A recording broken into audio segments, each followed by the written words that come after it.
Hi, I'm Mary, and this is another magical math moment. This video is intended for Algebra 1 students who are going to be looking at Vertex form of quadratic functions for the first time. This is part 1 of 3 in a series of these videos. So let's get to it. Now, let's start just real quick by reviewing y equals x squared. There's a special pattern when you're graphing this, and we're going to be starting at the origin with our vertex.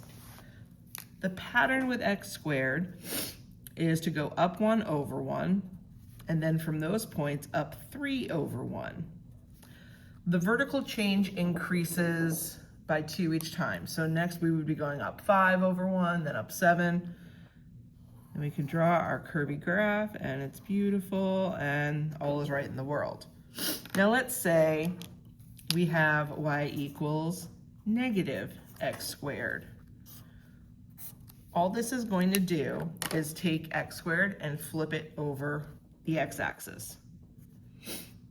So again, the point values won't change, except the y's will be the opposite. So it's going to flip over and open down.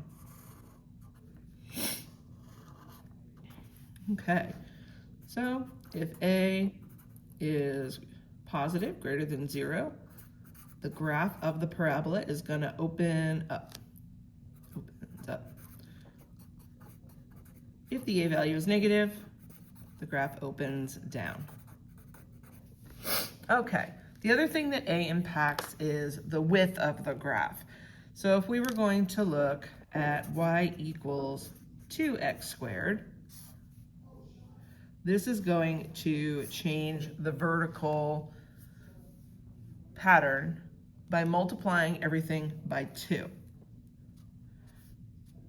So instead of going up 1 and over 1, we'll be going up 2 and over 1. Instead of going up 3 over 1, we're going up 6. So our graph, up 2 over 1, up 6 over 1.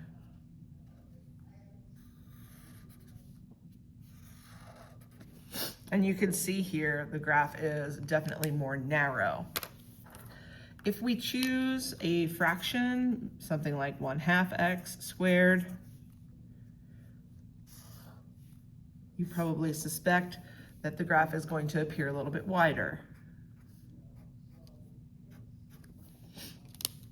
Instead of going up 1 and over 1, I'm going up 1/2 and over 1. And then instead of going up 3 over 1, I'm going up 3/2 or 1 1/2.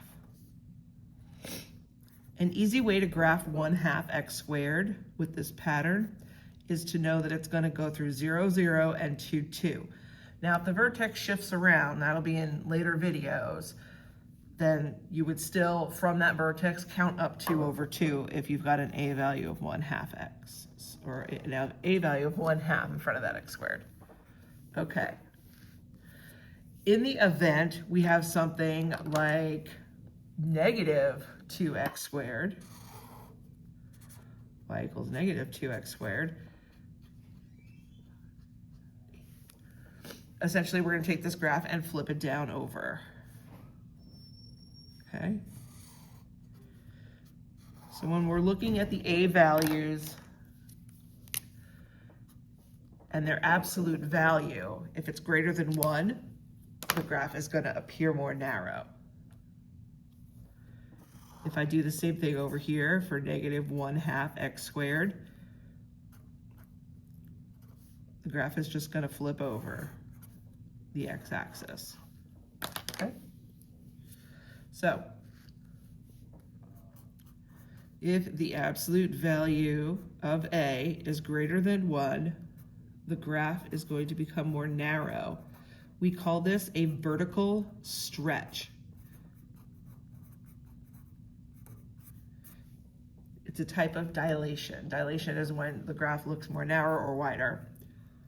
So, in this case, you can see how the point 1, 1 turned into 1, 2. So these points are being pulled up. The graph is being stretched up. But the fractions, if the absolute value of A is between 0 and 1, the graph is going to appear wider. We call this a vertical shrink. And the reason we call it a shrink is because we're taking these points and pushing them down. So up here we're at 2, 4. We shrink it down to 2, 2, which is what widens the graph out. I hope this information has been helpful for you.